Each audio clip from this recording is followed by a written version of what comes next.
Сегодня состоялась очень углубленная дискуссия относительно роли молодежи в формирующемся будущем, да, которое формируется уже сегодня, о роли традиций, этнокультурных ценностей, да, исторической памяти, и как это все важно и насколько это все важно для того, чтобы молодежь росла с осознанием нужности и с осознанием того, что эта молодежь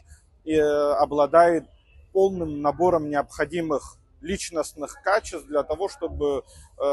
быть и оставаться человеком. Да? Искусство быть и оставаться человеком являлось тоже частью вот такой нашей сегодняшней панельной дискуссии. И как в условиях, когда формируется новый миропорядок, мироустройство, что я имею в виду, когда мы говорим о том, что мир естественный соединяется очень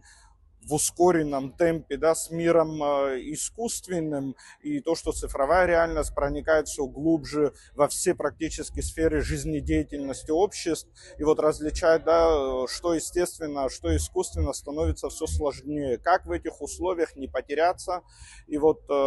большая часть сегодняшней нашей панельного нашего сегодняшнего общения было посвящено именно значимости и пользы сохранения этнокультурных ценностей, вот как я уже говорил, да, для того, чтобы, подчеркивая индивидуальность, идентичность каждого, совместно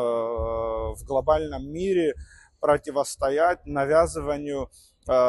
тех правил, которые там где-то в умах одной страны или одной нации или группы стран формируются, да, потому что это неестественно, когда вот меньшинство указывает и навязывает правила поведения большинству, и каждый в этом аспекте, каждый представитель нации, локальных идентичностей, вот в частности я говорил о том, что насколько локальные идентичности имеют значение для глобальных процессов, и вот эти вот аспекты, они позволят, наверное, осознать те сложности, с которыми мы сегодня сталкиваемся, и методами, и инструментами их преодоления.